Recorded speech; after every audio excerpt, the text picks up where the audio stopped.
The mist clung to the rugged hills of the Scottish Highlands like a shroud, veiling the ancient manor of Glenmorag House in ethereal silence.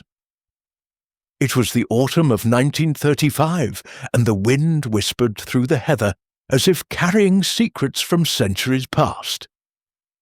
I, Captain Hastings, had accompanied my friend Hercule Poirot on what was meant to be a restful holiday, invited by an old acquaintance to sample the finest grouse shooting. But rest, as Poirot often remarked, was not in our destiny. On that fateful morning, the household gathered for breakfast when the scream pierced the air, a cry of pure horror from the study. We rushed in to find Alistair MacLeod, the renowned Tweed merchant whose exquisite Harris tweeds clothed the elite of London and Paris, slumped over his desk. A single stab wound to the heart. And beside him, his ledger lay open, pages stained with blood. Who would murder a man whose trade was woven into the very fabric of Scottish heritage? And why now, when whispers of forgery and ruined fortunes hung heavier than the Highland fog? Chapter 1. Arrival at Glenmorag.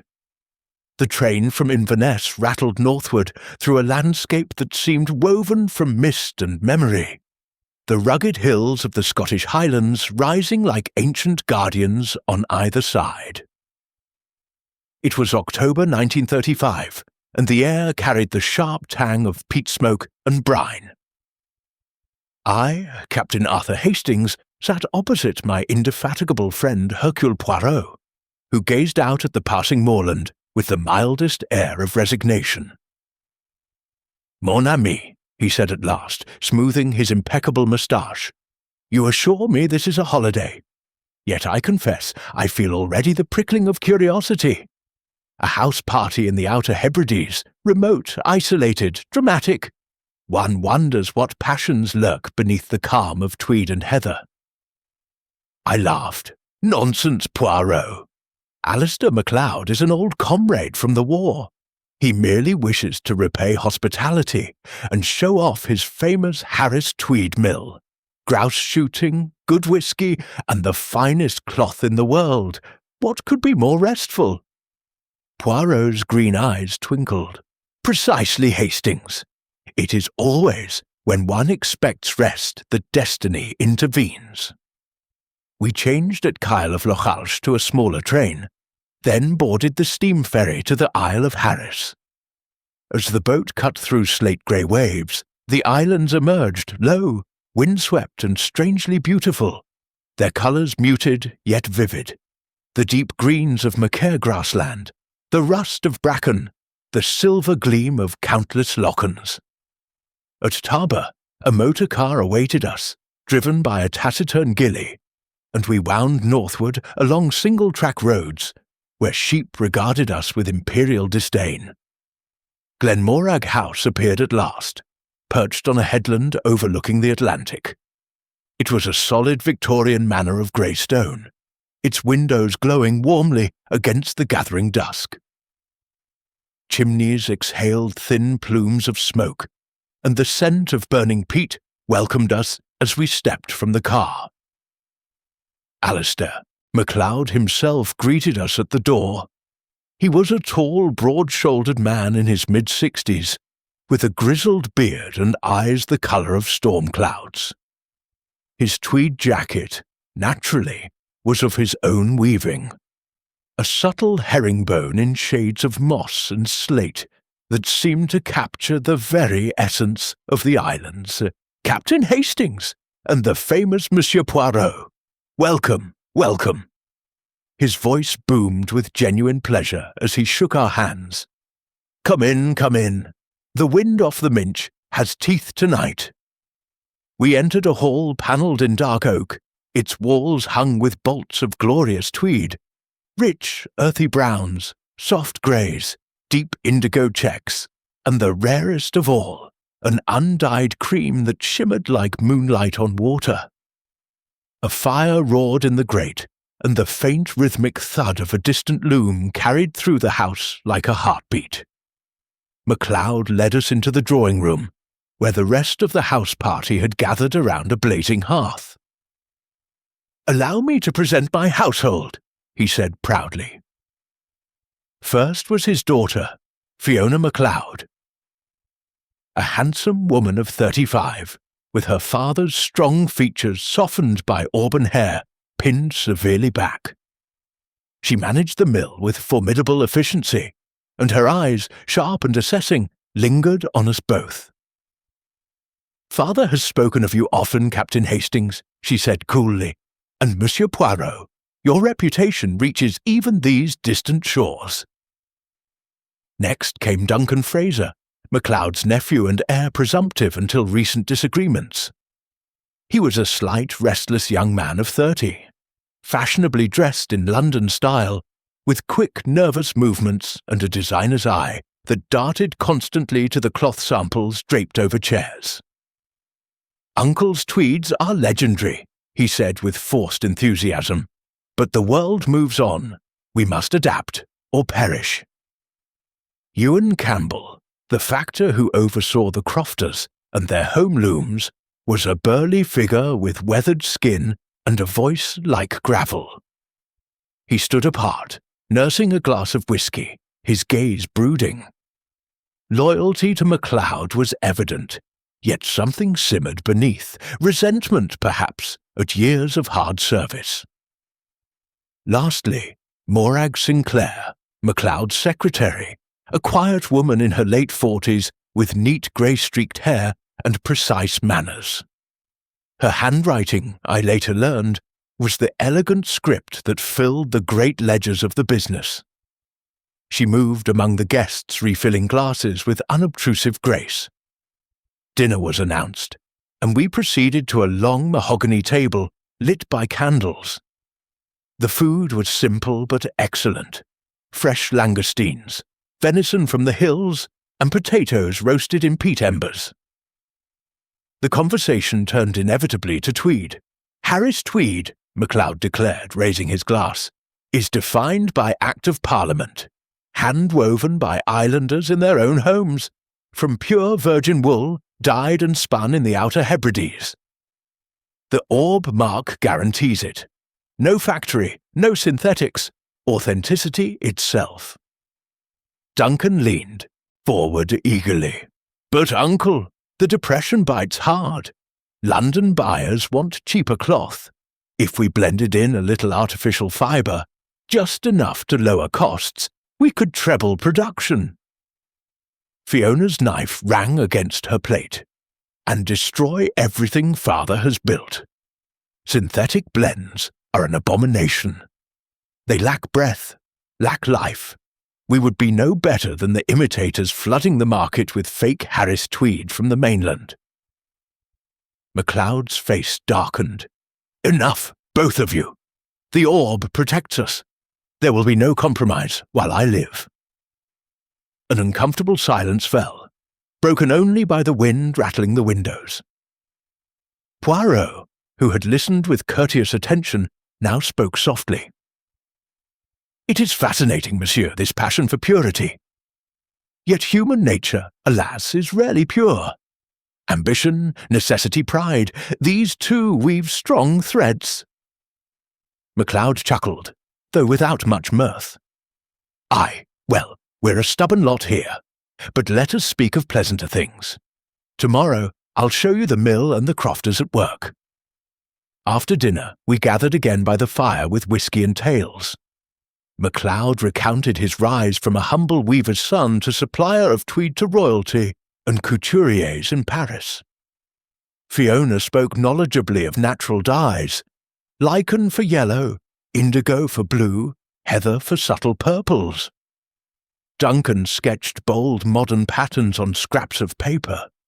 Even Ewan unbent enough to describe the old wooden Hattersley looms still used in crofters' cottages. Morag moved quietly, noting orders in a small ledger.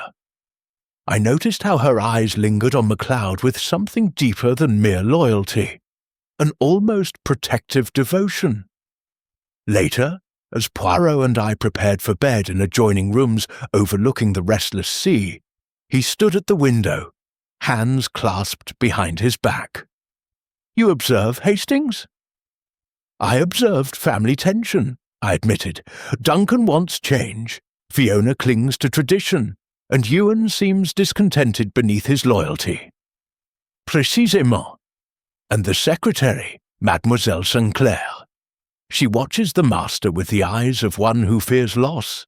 Motives, mon ami, already begin to pattern themselves like the checks in fine tweed." Outside, a storm gathered, clouds racing across the moon.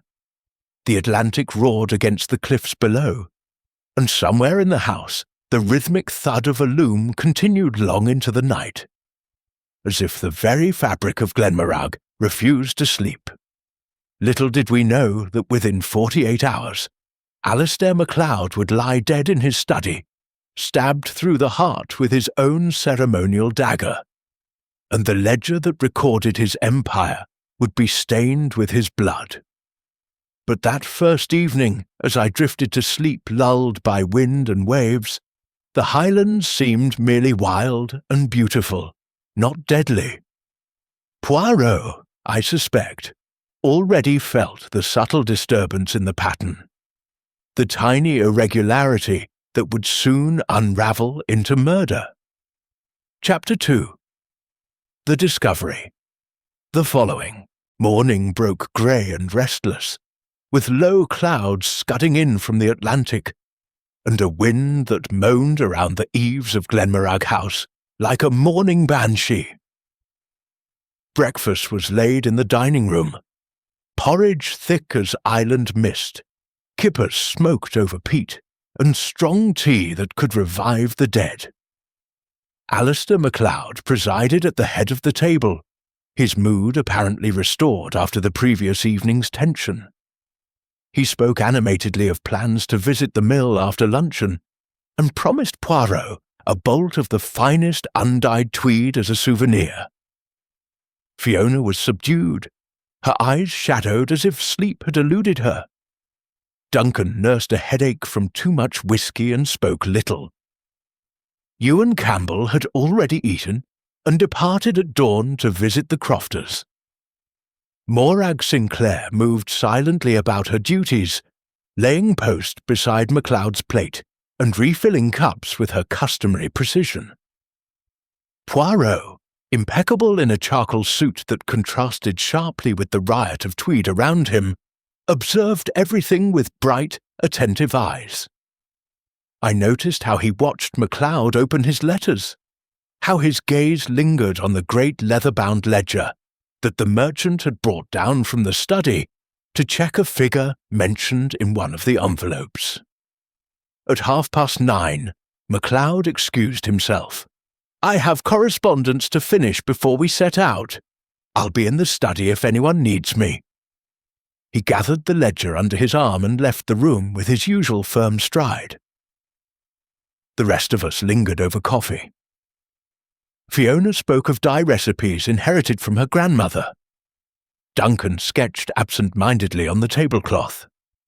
Poirot asked courteous questions about the weaving process, drawing out details with that gentle persistence of his. An hour passed in quiet domesticity. It was just after 10:30 when the scream came. It was a sound such as I hope never to hear again. High, raw, tearing through the house like a blade. We all froze for an instant, then chairs scraped violently as we rose. The scream came again, closer now, and we rushed into the hall to see Morag Sinclair stumbling from the direction of the study, her face bone-white, hands pressed to her mouth. "Mr. MacLeod!" she gasped. "Oh, God! Mr. MacLeod!" Poirot reached her first, taking her arm with surprising strength. "Calmez-vous, mademoiselle. Breathe. What has happened?" She could only point towards the half-open study door. Poirot moved swiftly, the rest of us close behind. The door stood ajar, exactly as MacLeod must have left it. Poirot pushed it fully open and stepped inside. The study was a comfortable room lined with books on textiles and Highland history, a large partner's desk facing tall windows that looked out over the restless sea. Rain had begun to lash the glass in sudden squalls. And there, slumped forward across the desk, was Alistair MacLeod. His head rested on the open ledger, one arm flung out as though reaching for something just beyond grasp. From his chest protruded the yew, ornate silver handle of a skyendu, the traditional Highland dagger he always wore tucked into his stocking on formal occasions. Blood had soaked through his tweed jacket in a dark spreading stain and pooled across the pages beneath him, turning figures and entries into crimson smears. Fiona gave a low, terrible cry and sank into a chair. Duncan stood frozen in the doorway, mouth working soundlessly. Morag began to sob, harsh, broken sounds. Poirot moved forward with calm deliberation. He touched nothing, but leaned close to examine the wound. A single thrust, straight to the heart. Death would have been almost instantaneous. He has not been dead long. The blood is still fresh. He straightened and looked around the room. The windows were closed and latched against the storm. A fire smouldered in the grate. Papers lay scattered, but there was no sign of prolonged struggle, only the silent, dreadful stillness of violent death. "Mon Dieu!" Poirot murmured. "The killer struck swiftly and with purpose. This was no random act." I found my voice. We must send for the police at once. Fiona lifted her head. "The telephone line goes to Tarboro Exchange. I'll ring Inspector Mackay in Stornoway. He's the senior officer for the Highlands." She left the room on unsteady legs. Duncan finally moved, pouring whiskey with shaking hands and pressing glasses on Morag and himself. Poirot continued his examination. He noted the position of the body, the angle of the dagger, the open ledger with its blood-soaked pages. One page appeared to have been torn out recently. The jagged edge was clean, not yellowed with age.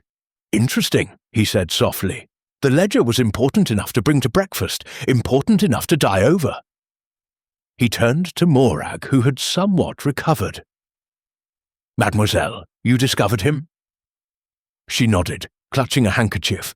"I brought the post up from the hall table. The door was ajar. I knocked, but there was no answer. I thought perhaps he had dozed off.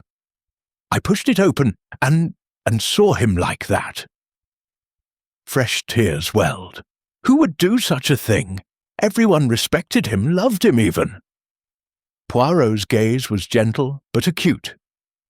"Everyone, mademoiselle. Are you certain?" Before she could answer, heavy footsteps announced the return of Fiona, with a ghillie who had been summoned to drive to Tarboro and fetch the police in person should the telephone lines be down in the storm. The hours that followed were grim. We withdrew to the drawing room, leaving the study untouched. Rain hammered the windows, and the wind howled louder, as though the very elements mourned or raged. Fiona sat white and silent. Duncan paced. Morag wept quietly in a corner. Poirot questioned each in turn, softly, persistently. Fiona: "I was in the morning room writing letters alone." Duncan: "I walked down to the shore path to clear my head. No one saw me. The weather was too foul." Morag: "I was typing invoices in the secretary's office adjoining the study. But I stepped out to the kitchen for fresh paper. Perhaps 20 minutes. No one had heard raised voices or sounds of struggle. The dagger had come from MacLeod's own belt. He had worn it last night at dinner. At length, towards evening, headlights pierced the gloom as Inspector Angus Mackay arrived with 2 constables and a police surgeon from Stornoway. Mackay was a large, capable man with a weathered face and a voice like millstone grit. "Mr. Poirot," he greeted gravely, "I've heard of ye. This is a black day for the Highlands."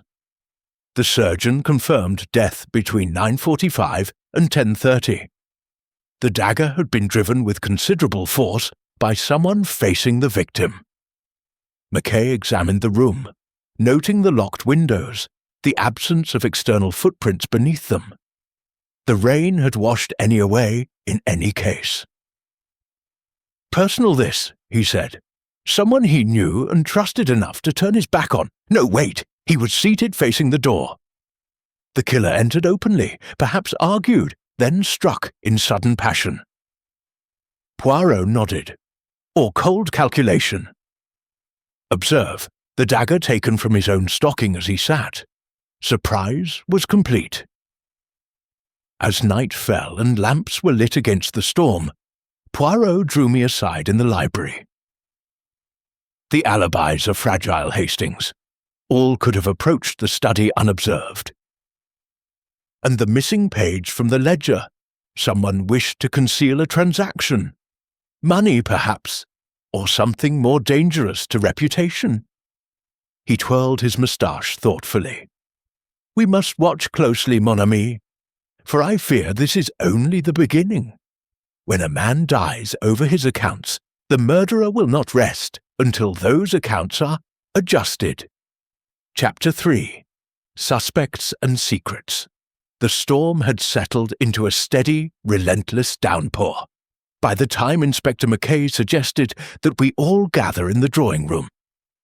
The Atlantic hurled itself against the cliffs below Glenmorag House with a fury that seemed to mirror the turmoil within. Lamps cast pools of yellow light on the Persian rugs, and the bolts of tweed draped over chairbacks. But the corners of the room remained in shadow, as though the house itself withheld its secrets. We sat in a rough circle, Fiona rigid on a high-backed chair, Duncan slouched with a whisky glass that never quite reached his lips, Morag composed now but pale as undyed wool, Ewan Campbell standing by the fireplace with arms folded tight across his broad chest. Poirot occupied a small armchair near the hearth, his patent leather shoes placed precisely together, his hands resting lightly on the arms. Inspector Mackay stood beside him, notebook open, his constables at the door. Poirot began without preamble, his voice calm and precise. "Mesdames et messieurs, we are confronted with a tragedy most profound. Monsieur MacLeod is dead, struck down in his own study by a weapon taken from his person. The door was not locked. The windows were fastened. No stranger could have entered unobserved in broad morning. Therefore, regrettably, the murderer is one of us in this room." A low sound escaped Fiona, half protest, half sob. Duncan drained his glass at last. Ewan's jaw tightened, but he said nothing. Poirot continued. "To find the truth, we must examine motive, opportunity, and character. I will ask questions that may cause pain, but the dead demand justice, n'est-ce pas?" He turned first to Fiona. "Mademoiselle MacLeod, you are your father's only child. Upon his death, the mill, the house, the entire business passes to you. A considerable inheritance." Fiona lifted her chin. "Yes, and a considerable burden. The mill is in debt. Orders have fallen since the crash. Father refused bank loans, refused modernization. I argued with him constantly, it is true, but I did not kill him." "Yet this morning," Poirot said gently, "after he left the breakfast table, you remained behind. You say you wrote letters in the morning room. Did anyone see you there?" "No, I was alone." Her voice was steady, but her fingers twisted the signet ring on her right hand.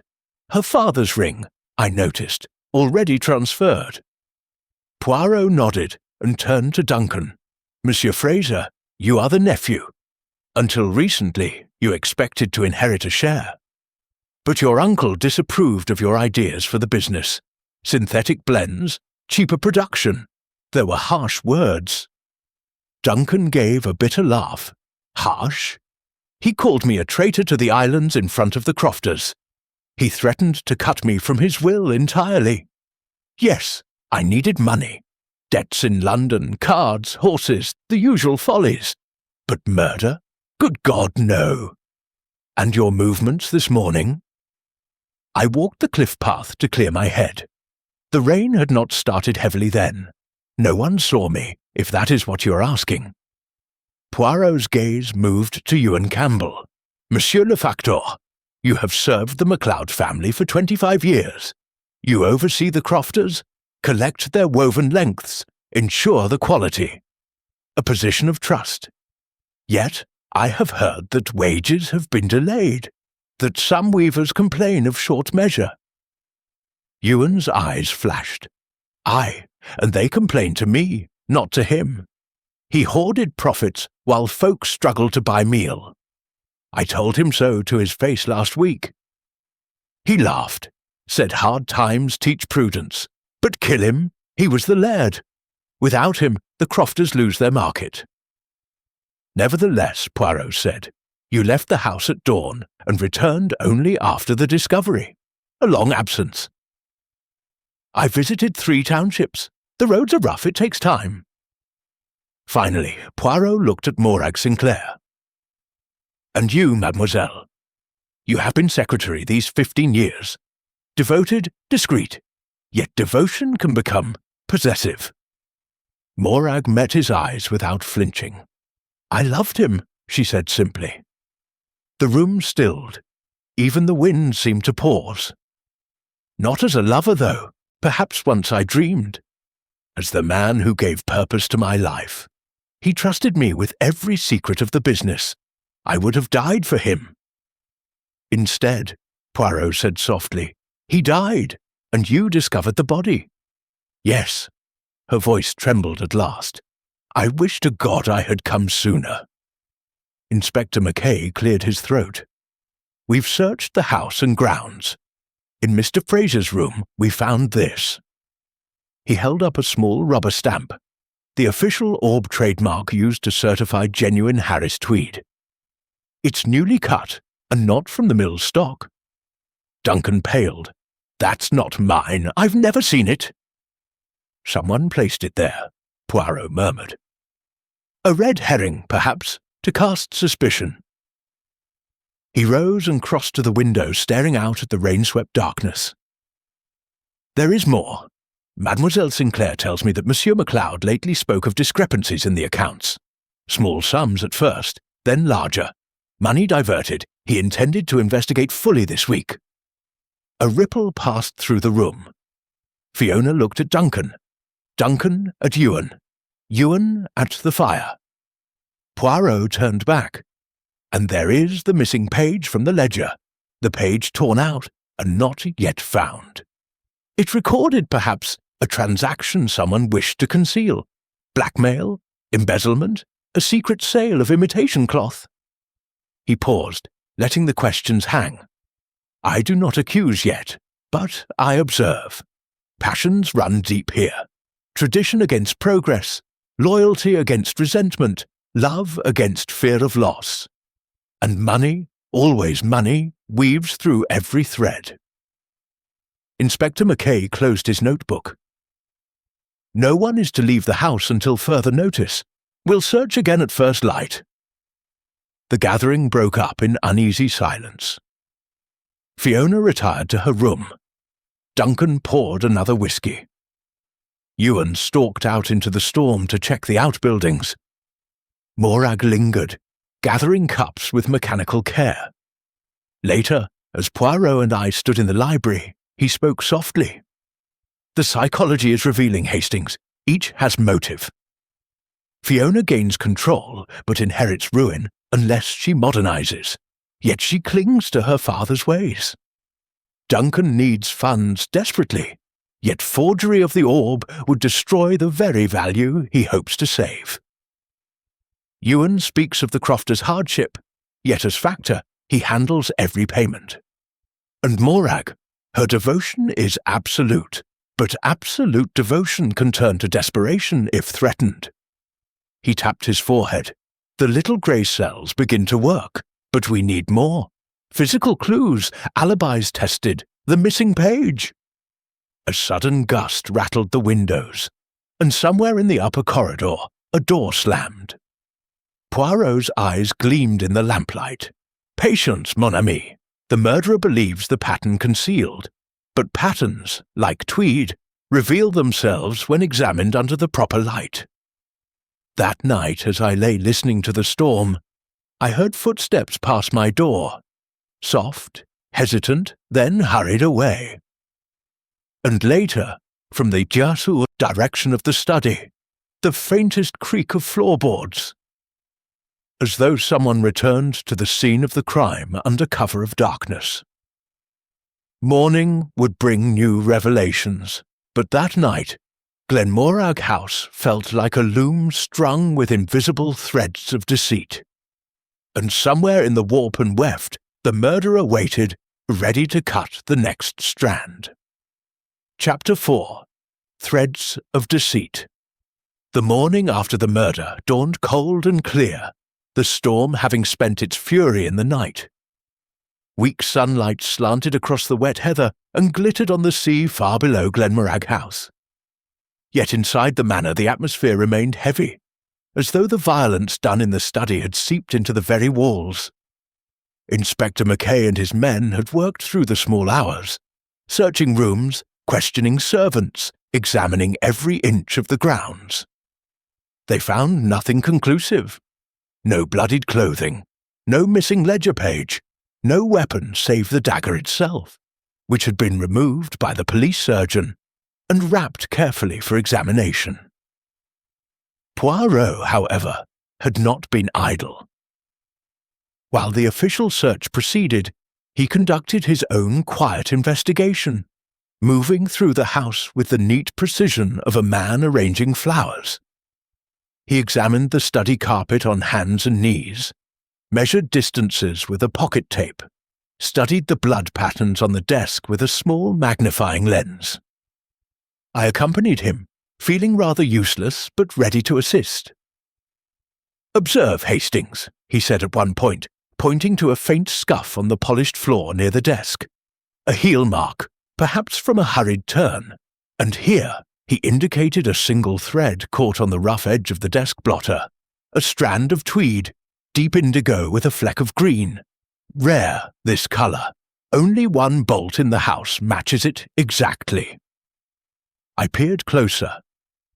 The thread was indeed distinctive, almost luminous against the dark leather. Later, over a late breakfast that none of us truly tasted, Poirot began discreet, individual interviews in the small morning room.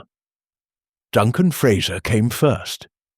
He looked haggard, his usual restlessness replaced by a dull defeat. "That orb stamp they found in my room," he began without prompting. "I swear it was not there yesterday. Someone is trying to make me the scapegoat." Poirot regarded him steadily. "And your suggestion of synthetic blends? Did your uncle suspect you of already experimenting with inferior wool?" Duncan flushed. "I made samples, private ones for potential buyers in London. Nothing illegal, just exploratory. But if Uncle had found out, he would have been furious. He called such cloth bastard Tweed to my face. Yet you did not kill him. No, I argued, yes. I needed money desperately, but not murder." Poirot dismissed him with a nod and summoned Ewan Campbell. The factor entered with the wary stance of a stag scenting danger. His large hands were clenched at his sides. "You wish to see me, monsieur?" "Oui, monsieur. You have heard of the discrepancies in the accounts." Ewan's eyes narrowed. "I handle the crofters' payments. If money is missing, suspicion falls on me." "Précisément. And the crofters complain of short wages. Did Monsieur MacLeod accuse you?" "He questioned me yesterday," Ewan admitted grudgingly. "Said figures did not tally. I told him the truth. Orders are down, cash flow tight. He did not believe me. Said he would go through every ledger himself this week." Poirot leaned forward. And last night, after dinner, you argued again?" In the gun room. He accused me of lining my own pocket while folk starved. I told him he sat warm in his manor while weavers mended looms with string. Words were hot, but I left him alive. When Ewan departed, Poirot murmured, "Passion there, Hastings, strong passion." Fiona MacLeod came next. She had composed herself overnight, though grief had etched new lines around her eyes. "Monsieur Poirot, I will not pretend harmony. Father and I quarrelled bitterly the night before he died. He threatened to sell the mill to a consortium from the mainland, English buyers who would install power looms and synthetic mixes, everything he professed to despise. I told him it would destroy his legacy, destroy the island's tradition. He said tradition would not pay debts." "And you feared losing control?" "I feared losing everything we stand for, but I did not kill him. I was in my room all morning." Poirot's gaze softened. "Mademoiselle, there is something else. Your father confided in Mademoiselle Sinclair that he intended certain changes to his will, perhaps?" Fiona's composure cracked for an instant. "He mentioned acknowledging an old obligation. I thought it charity, nothing more." Finally, Morag Sinclair entered, neat and controlled, though her eyes were red from weeping. "You knew of these changes, mademoiselle?" She hesitated, then nodded. "Mr. MacLeod planned to alter his will. Years ago, in his youth, there was a liaison, a child. He wished to make provision at last." "The child being?" "Myself," Morag said quietly. "He told me only last month. He was going to acknowledge me formally, leave me a share. I begged him not to. Scandal would hurt the business, hurt Fiona, but he insisted it was right." Poirot was silent a moment. "And others knew?" "I think not. But if Fiona suspected, or if the new will became known—" She left the sentence unfinished. That afternoon brought a dramatic development. Poirot, examining the bolts of cloth stored in the weaving room adjacent to the mill office, discovered the source of the indigo thread, a length handled exclusively by Fiona for a special order.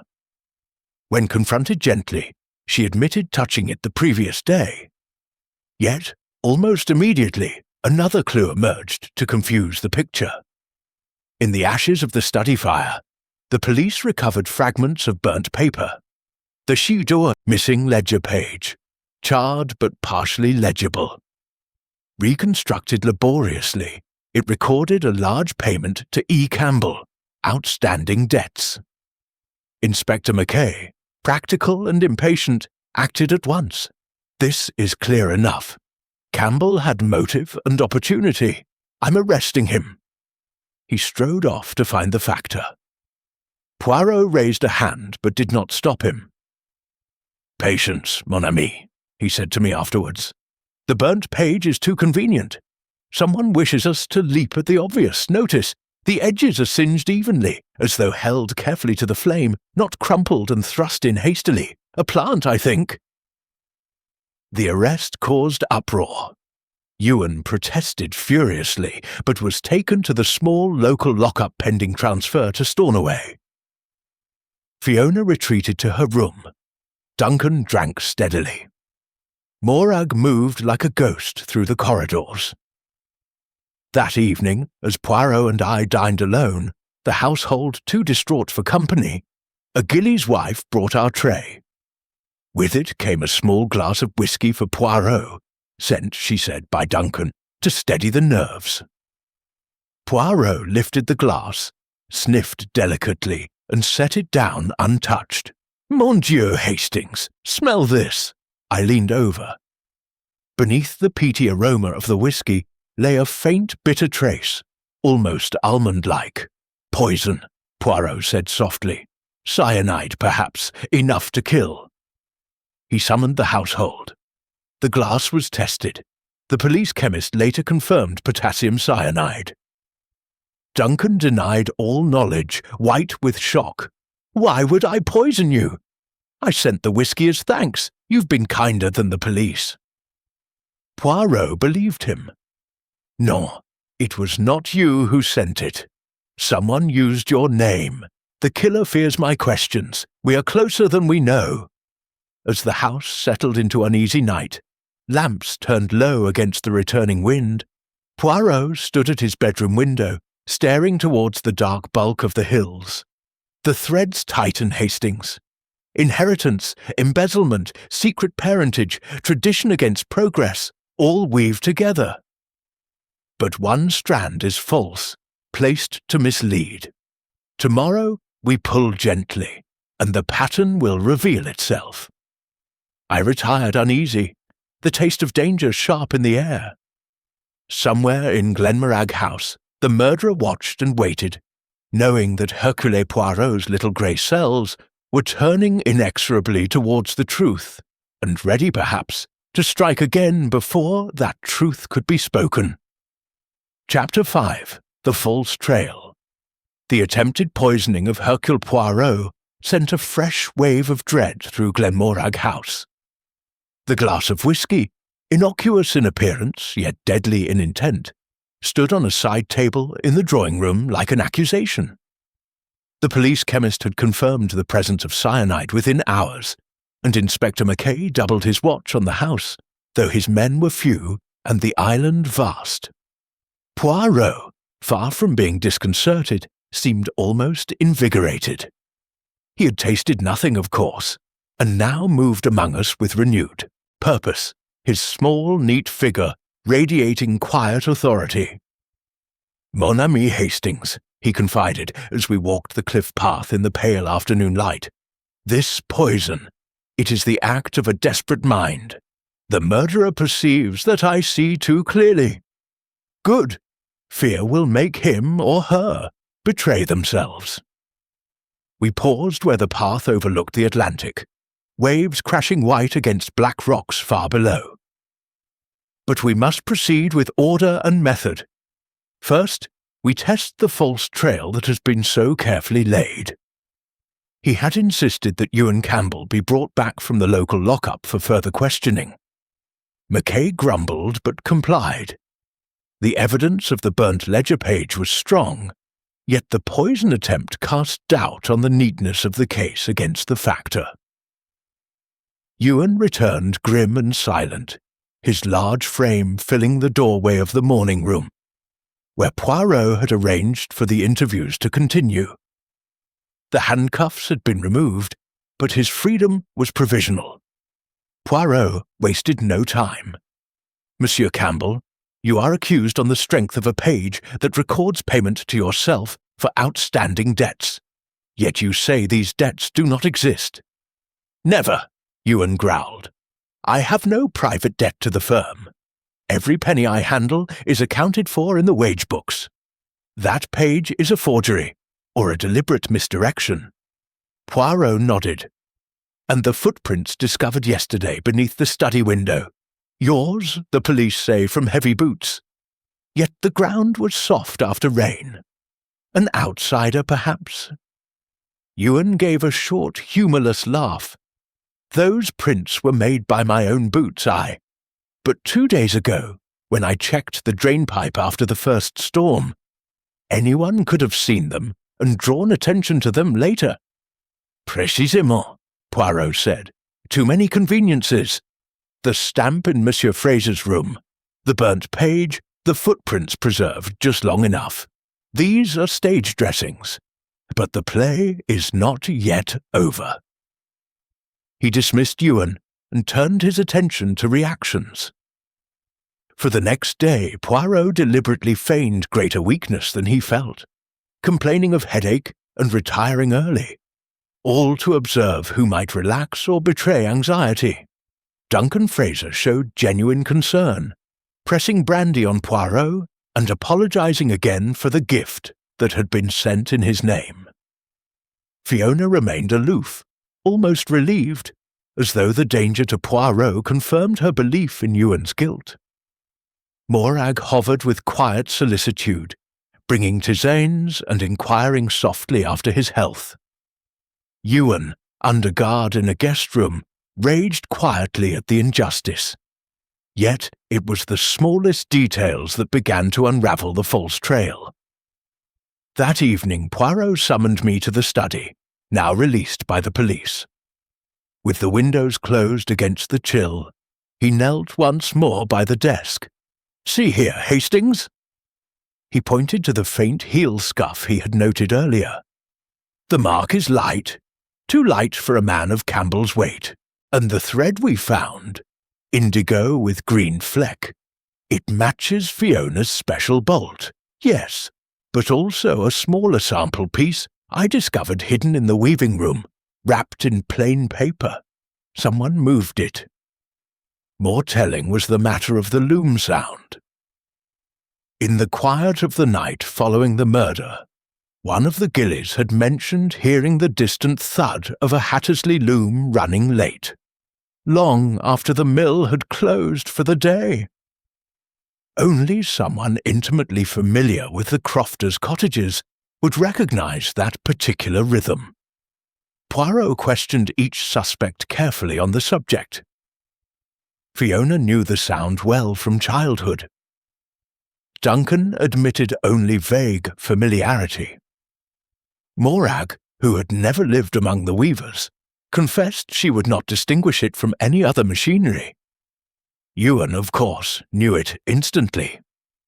But Poirot's eyes gleamed when Duncan, in passing, remarked that he had heard nothing because he had taken a sleeping powder, yet later contradicted himself by mentioning the wind keeping him awake.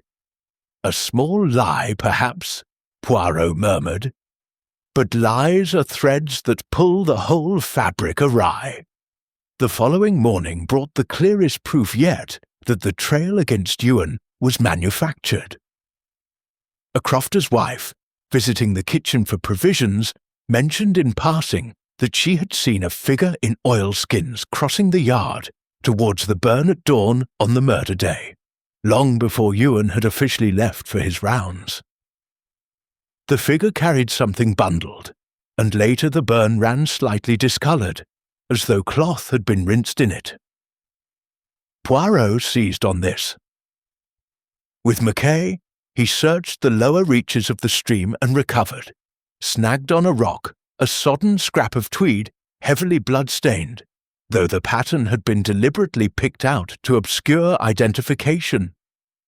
The murderer attempted to dispose of incriminating clothing, Poirot declared, but the sea did not take it far enough.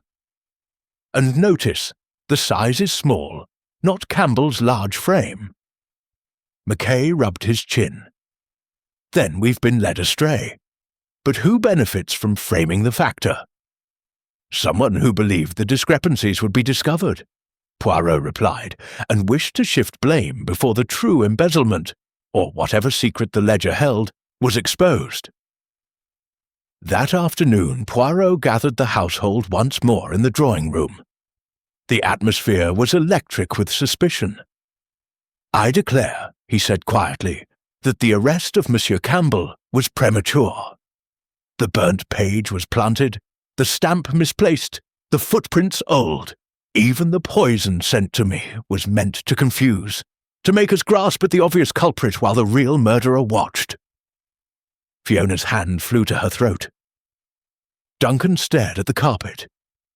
Morag sat very straight, hands folded in her lap. "But the true path emerges," Poirot continued. "The time of death, between 9:45 and 10:15, the surgeon now refines." The loom heard, running at 11 was irrelevant. A blind? The real key lies in who could approach the study unseen, who knew MacLeod's habits intimately enough to strike without warning, and who benefits most from silence. He paused, letting the words settle. "We are not yet at the end, but the false trail collapses. Tomorrow we follow the true one." As the gathering dispersed in uneasy silence, a new sound carried through the house. A sudden sharp cry from the upper landing. We rushed upstairs to find Morag's room empty, the window wide open to the night, a scrap of paper pinned beneath a hairbrush.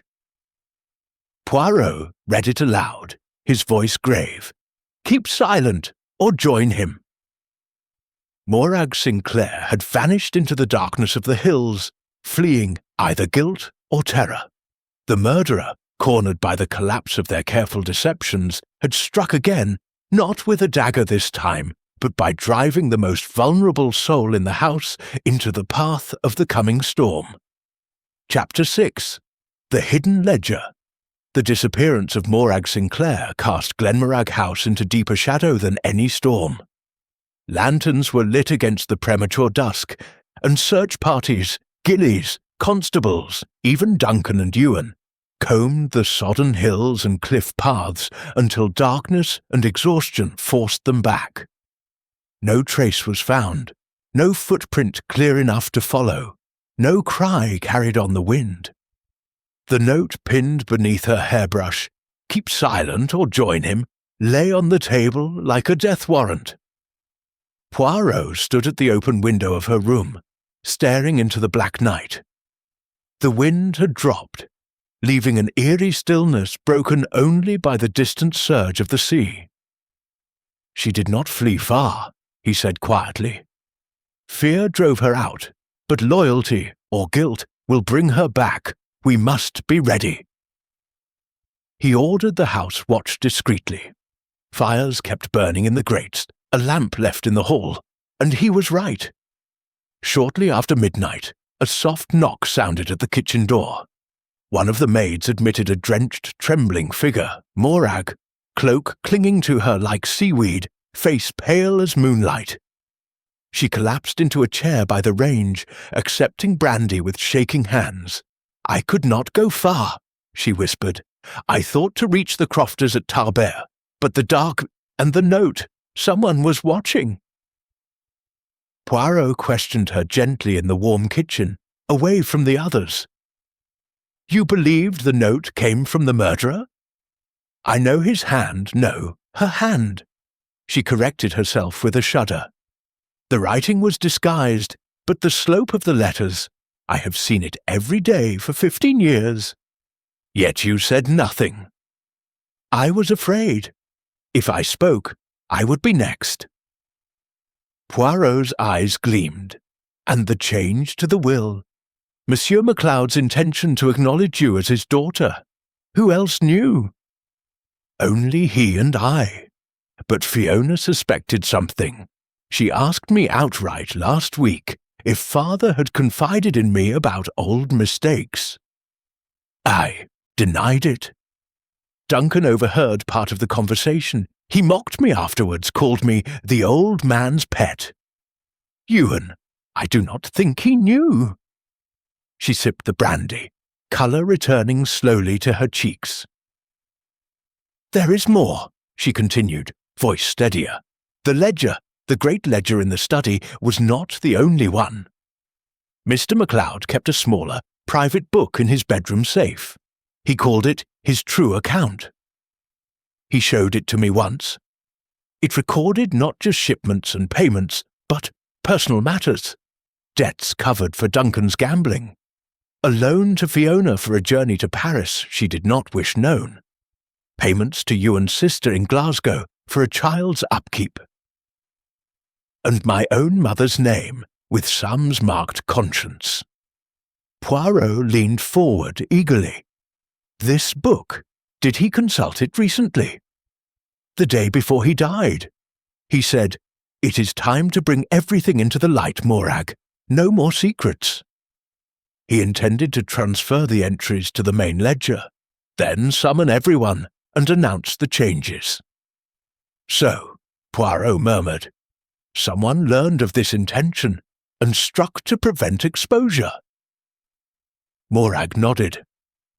"That night, after the argument in the gun-room, I saw a light under the study door long after everyone had retired. I thought it was Mr. MacLeod working late, but perhaps—" We left her to rest under the watchful eye of a maid and repaired to the library. Poirot paced with unusual energy. "The private ledger, Hastings. This is the key we have sought. If it still exists, it will tell us whose secret was deadly enough to kill for. At first light, with Inspector Mackay's permission, Poirot opened the small safe concealed behind a panel in MacLeod's bedroom. It was empty save for a few share certificates and a photograph of a young woman, Morag's mother, unmistakably. The ledger was gone, taken by the murderer, Poirot declared, but perhaps not destroyed. A careful criminal keeps such a weapon. A thorough search of the house followed. In the weaving room, behind a stack of undyed bolts, Poirot discovered a loose floorboard. Beneath it lay the missing book.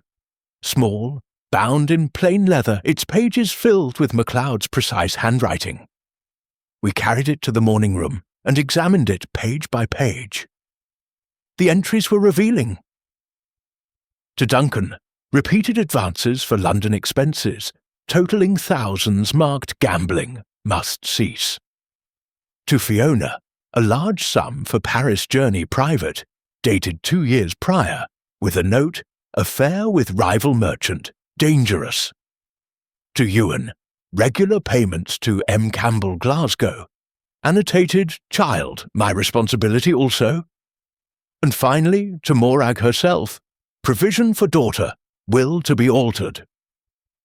But the most recent entries told a different story.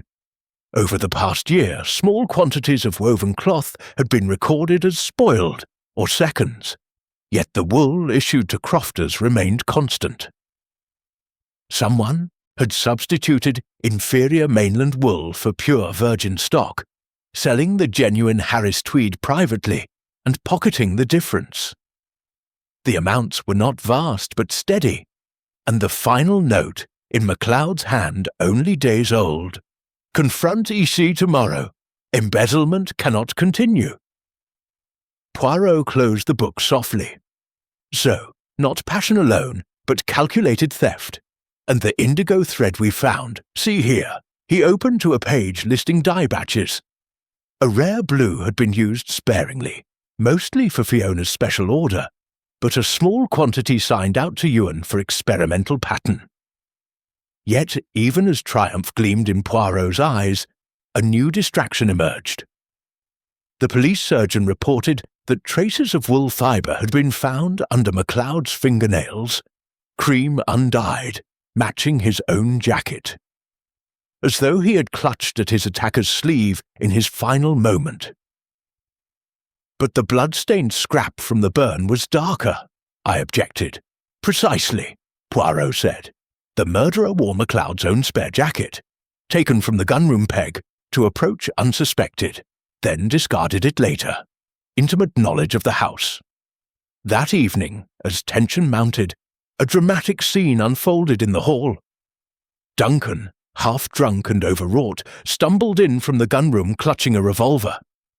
"I can't bear it," he cried. "The guilt, the suspicion, better to end it," Fiona screamed. Ewan wrested the gun away, but not before Duncan collapsed sobbing. "I didn't kill him," he gasped, "but I heard the argument that night. Uncle told someone, 'You'll hang for this theft if I expose you.' Then a thud. I was too cowardly to intervene. I thought it was just a scuffle.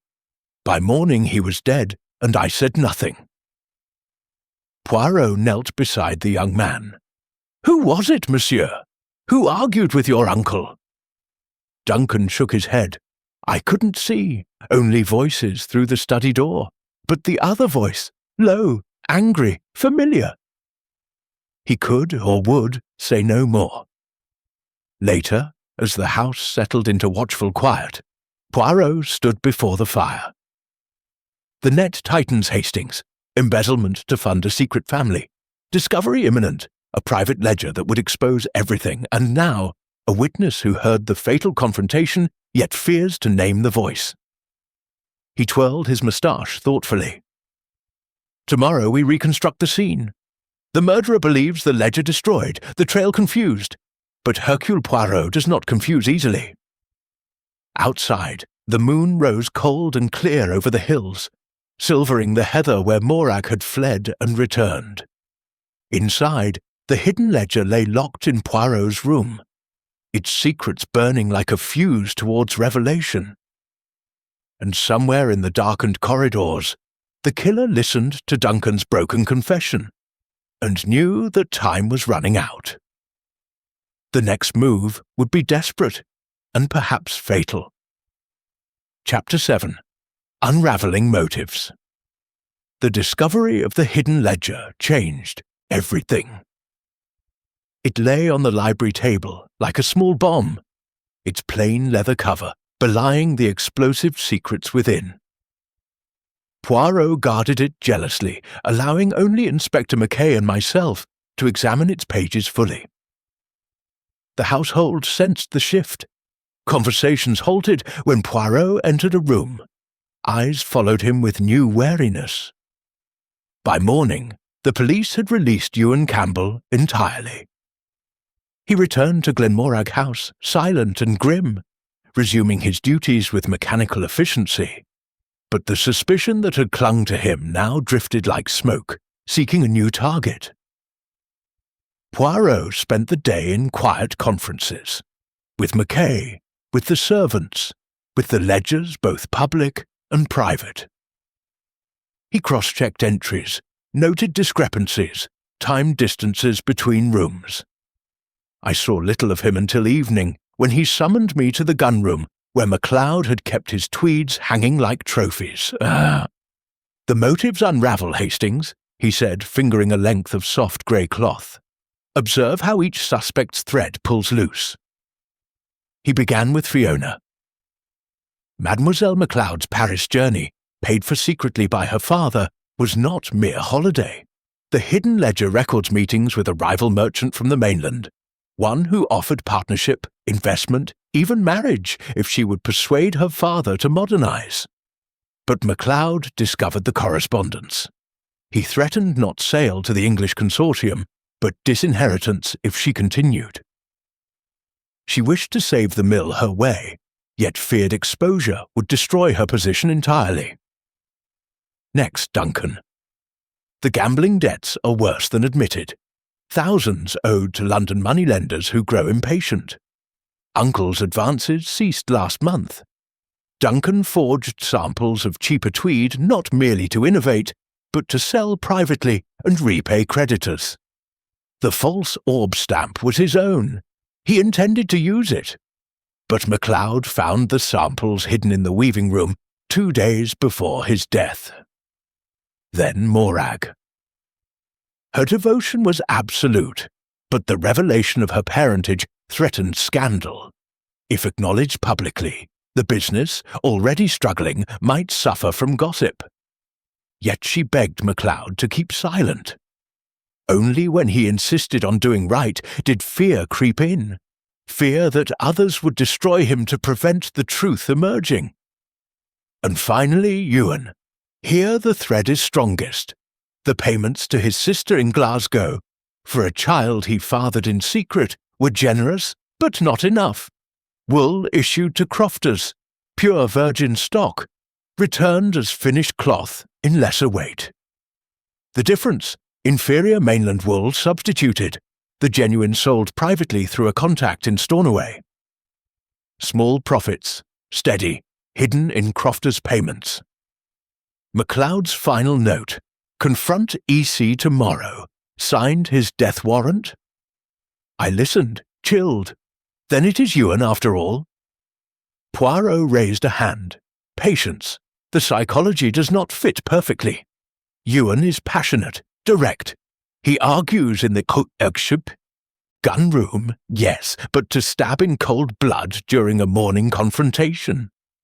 And then to plant false trails so elaborately. The stamp in Duncan's room, the burnt page, the poison? None. That requires cunning, misdirection. Ewan is not a deceiver by nature. He paced the narrow room. No, Hastings. The embezzlement is real, the motive powerful. But someone else knew of it. Someone who wished MacLeod silenced not to protect their own theft, but to preserve something more precious. The illusion of purity, the family legacy. That evening, as rain began again to lash the windows, The tension in the house erupted. We were gathered in the drawing room, a strained attempt at normalcy with whiskey and cards. Ewan stood apart by the French windows, staring out at the darkening sea.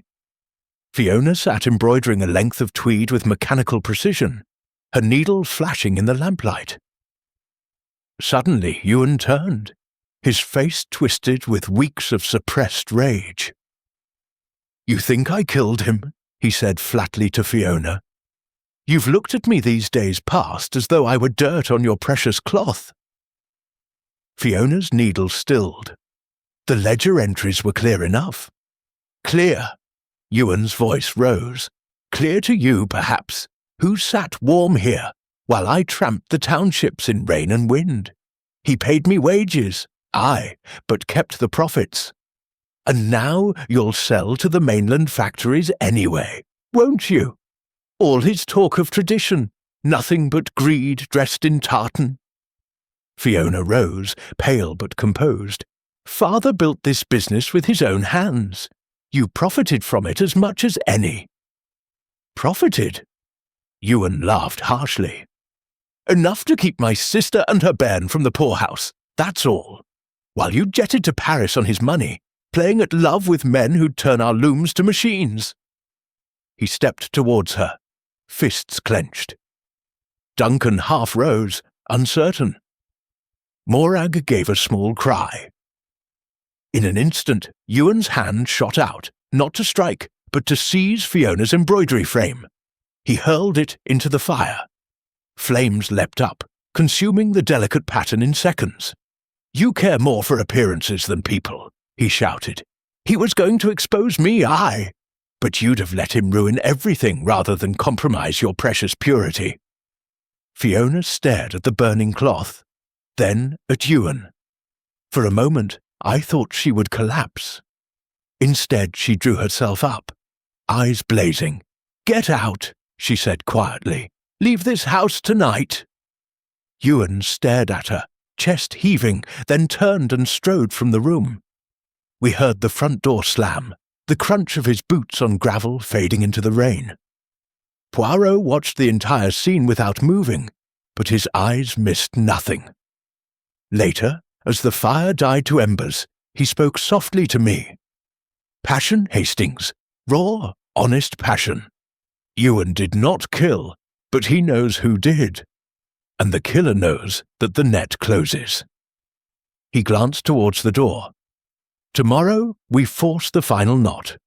The murderer believes. The legacy worth any price, even blood. But legacies, like Tweed, fray when pulled too hard." Upstairs, a door closed softly. Footsteps moved along the corridor, hesitant, then hurried.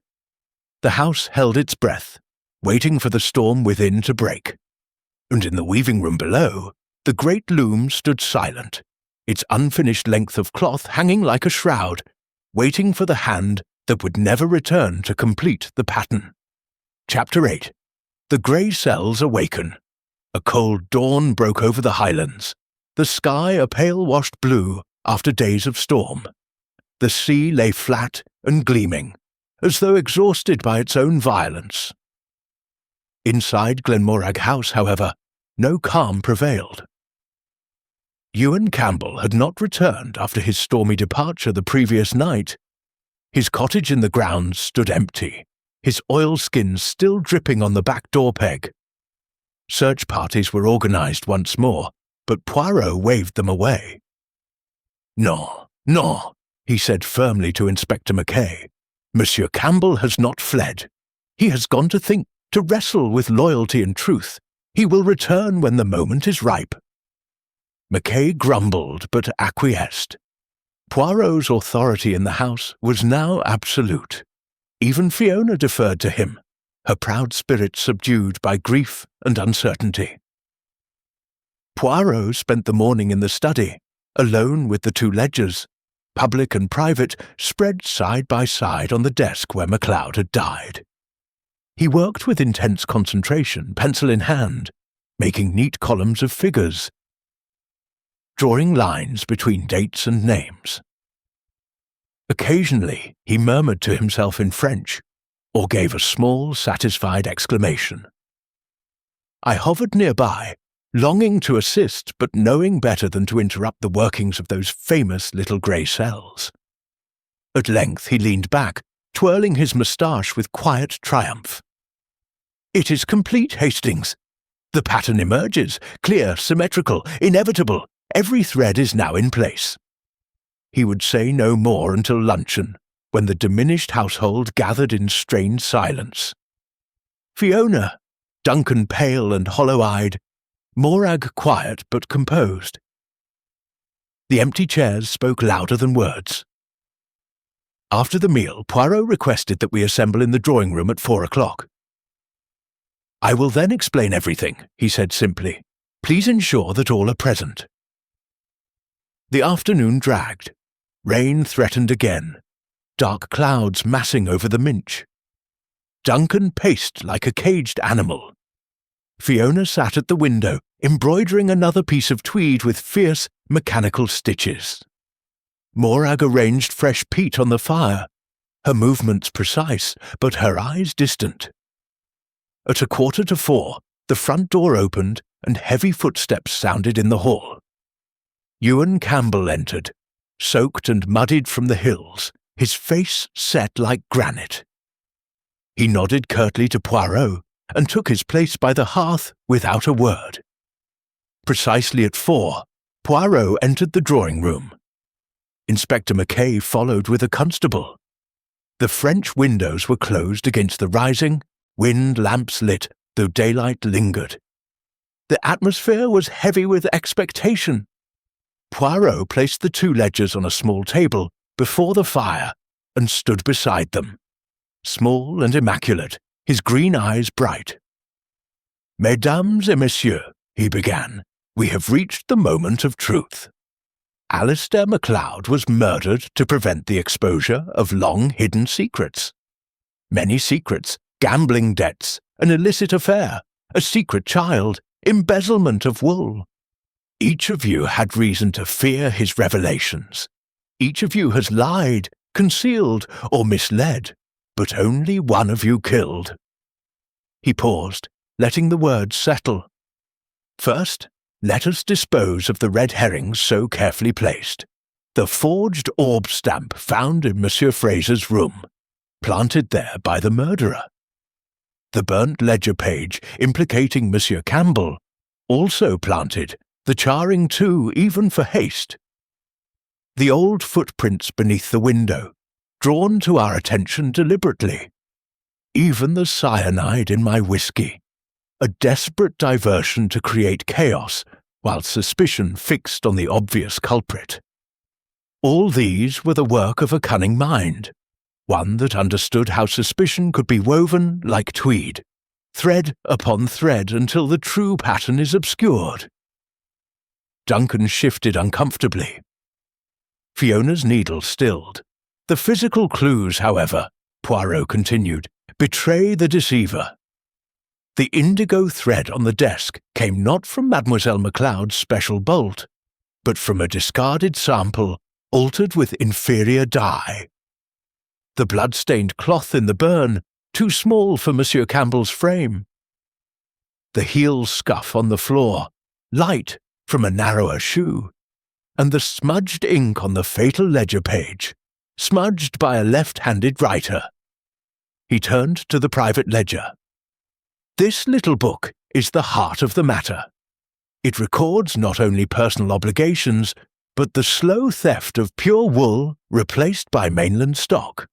The profits were modest, but steady, enough to support a secret family in Glasgow. The final entry, confront EC tomorrow. Ewan stirred but remained silent. Yet the embezzlement alone does not explain the elaborate misdirection. A passionate man like Monsieur Campbell would strike in anger, not weave such a web of deceit. No, the murderer needed time. Time to destroy this book. Time to shift blame. Time to preserve something more valuable than money. Poirot's gaze swept the room. That something was the reputation of Harris Tweed itself. The purity, the orb trademark, the legacy Alistair MacLeod embodied. Exposure of fraud within the business would ruin it utterly in these hard times. Buyers would turn away, the crofters would starve. The name MacLeod would become synonymous with betrayal. Fiona's face had grown very pale. Poirot's voice softened. Mademoiselle MacLeod, you discovered the substitution of wool months ago. You confronted your father privately. He agreed to investigate quietly. But when he found proof against Ewan, Campbell, he decided honesty demanded full exposure. Dismissal, perhaps prosecution. You begged him to conceal it, to protect the greater good. He refused. On the morning of his death, you went to the study one final time to plead. He was adamant. No more secrets. In despair, fearing the collapse of everything he and you had built, you took the skiandoo from his belt as he turned to the ledger and struck once, swiftly, to the heart. The room was deathly silent. You wore his spare shooting jacket to approach without alarm. Afterwards, you planted the false clues.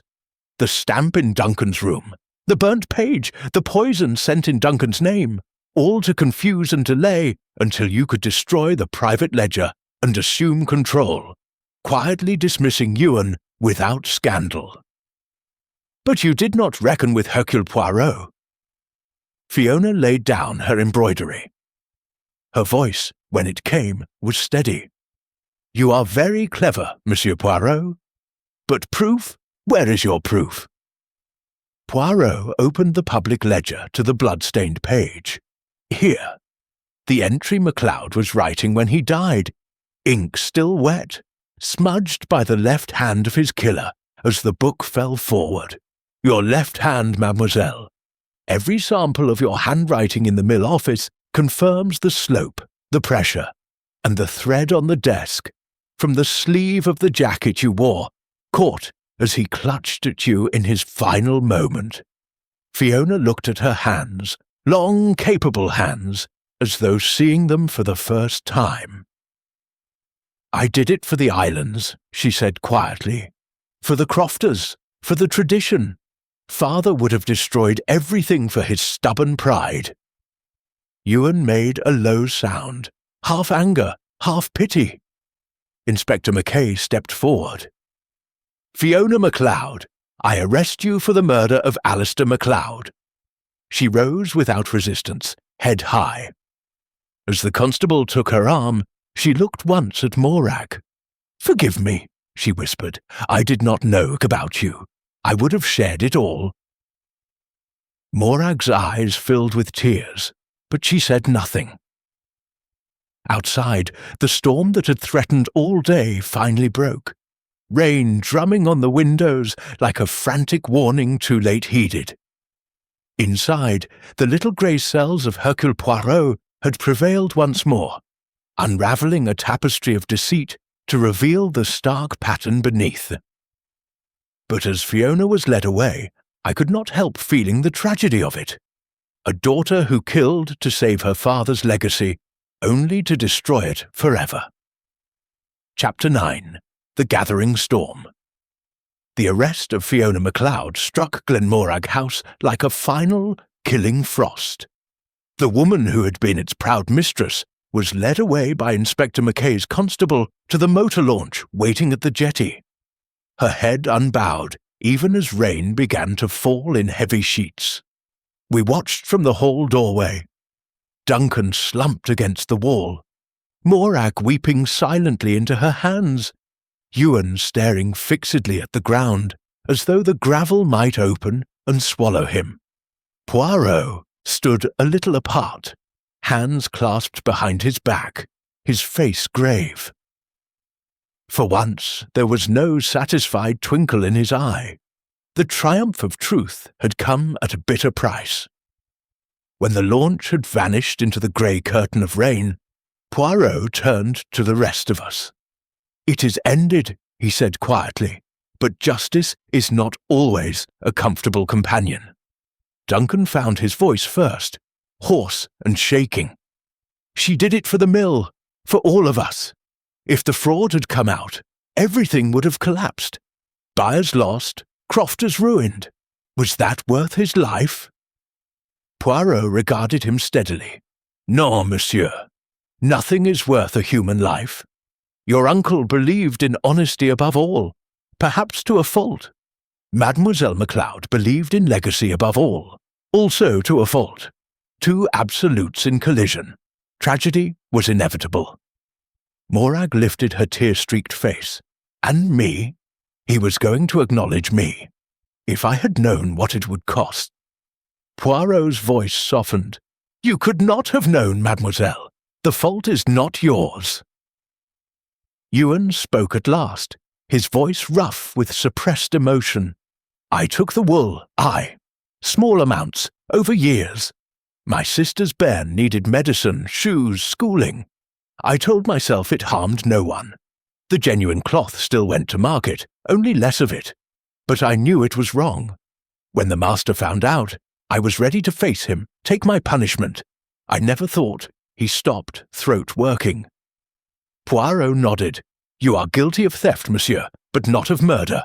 The law will deal with you in its own way, but you may yet make restitution." The storm that had threatened all day now broke with full Highland fury. Wind howled around the eaves, rain lashed the windows in horizontal sheets, thunder rolled over the hills like artillery. The house seemed to shudder under the assault. We gathered in the drawing-room because no one could bear to be alone. The fire roared, peat smoke mingling with the scent of wet stone. Whiskey was poured but barely touched. Conversation faltered and died. Duncan suddenly rose and crossed to the French windows, staring out into the streaming darkness. "She was right about one thing," he said bitterly. "The mill cannot survive pure tradition any longer. We must change. Blends, cheaper lines, power looms perhaps. Otherwise, it all dies anyway." Morag flinched as though struck. "Father would rather it died honest," she whispered. "Father is dead," Duncan replied harshly, "and Fiona will hang for trying to save what he would have destroyed. What does honesty profit us now?" Ewan stirred.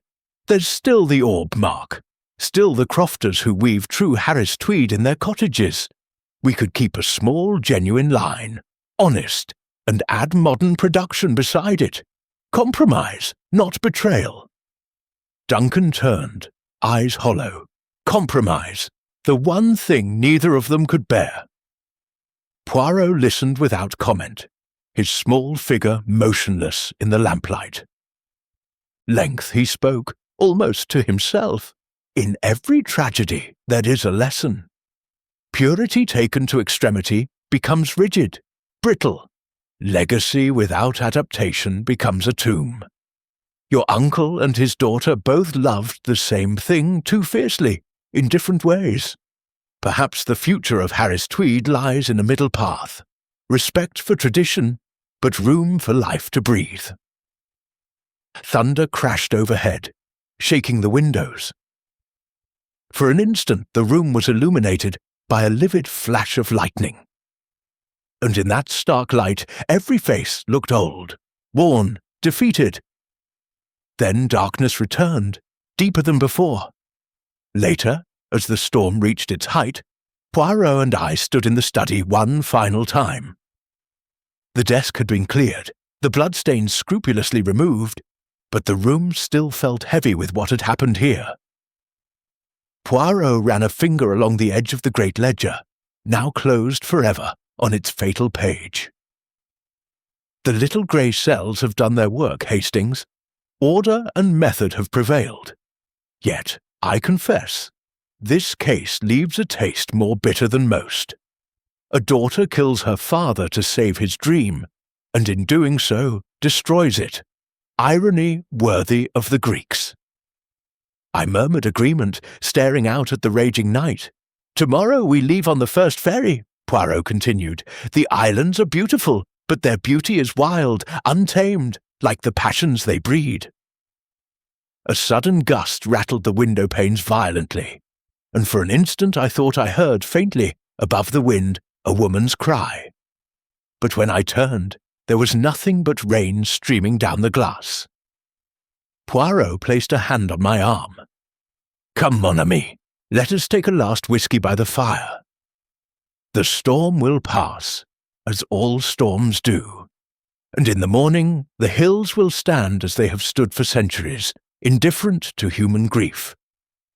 We left the study and closed the door softly behind us. But the echo of that closing seemed to linger long after, like the final note of a dirge for the house of MacLeod. Chapter 10. The Final Weave. The storm spent itself in the night, and morning brought a washed, luminous world. The hills gleamed with wet heather. The sea lay calm and innocent under a pale sky, and shafts of sunlight struck through drifting clouds as though the islands themselves sought absolution. Poirot and I prepared to depart on the midday ferry from Tarbert. Our bags were packed, the motor car waited on the gravel, yet we lingered in the hall of Glenmorag House, unwilling quite to leave the place where so much had been unravelled. The household, what remained of it, gathered to see us off. Duncan Fraser, unshaven and hollow-eyed, stood with shoulders slumped, a young man suddenly aged by loss and shame. Morag Sinclair, composed now in a neat grey dress, held the small bolt of undyed tweed Poirot had been promised as a souvenir. Ewan Campbell loomed behind them, his weathered face unreadable, hands clasped before him like a penitent. Inspector Mackay had departed at dawn with Fiona, the launch, cutting a solemn wake through the quiet water towards the mainland and whatever justice awaited her there. Poirot turned to each in turn. "Monsieur Fraser," he began gently, "you have debts and regrets, but you are young. The mill will need guidance now. Use your ideas for change, but temper them with respect for what was good in the old ways. Compromise is not betrayal. It is survival." Duncan managed a nod. "I'll try, Monsieur Poirot, for her sake as much as his." Poirot turned to Ewan. "Monsieur Campbell, the law will require restitution for the wool taken, but I have spoken to Inspector Mackay. If you repay what you can and continue honest work, prosecution may be limited. You have a child who needs a father's name cleared, not stained further." Ewan's eyes glistened. "I'll spend the rest of my days making it right, sir. The Crofters deserve that much." Finally, Poirot addressed Morag, taking the bolt of tweed from her hands with a small bow.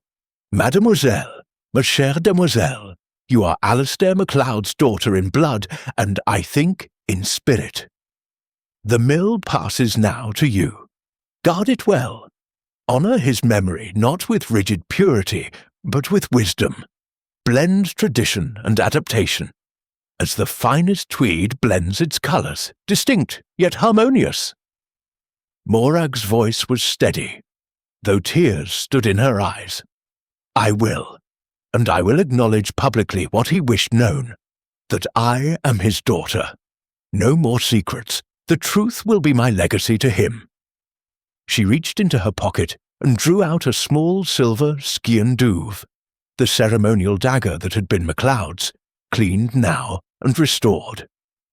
"This should remain here," she said, "a reminder that passion unchecked cuts deepest." Poirot accepted it gravely, then passed it back. "Non, mademoiselle. Keep it sheathed above the hearth. Let it remind you not of death, but of the cost of extremes. Balance, always balance." We stepped out into the crisp air. The gilly held the car door. As we drove down the winding track towards the sea, I looked back once. The three figures stood framed in the doorway of Glenmorag House. Duncan, Morag, Ewan, united now by necessity and a fragile hope. Behind them, the manor rose solid against the hills, its chimneys already smoking as life resumed its quiet rhythm. On the ferry, as the islands receded into blue distance, Poirot sat beside me on deck, the bolt of Tweed across his knees like a soft armour. "A melancholy case, Hastings," he said at last, "yet not without hope. The mill will change, yes, it must, but something authentic will endure, because those left behind have learned the hardest lesson. That purity without humanity is barren, and legacy without forgiveness is a chain."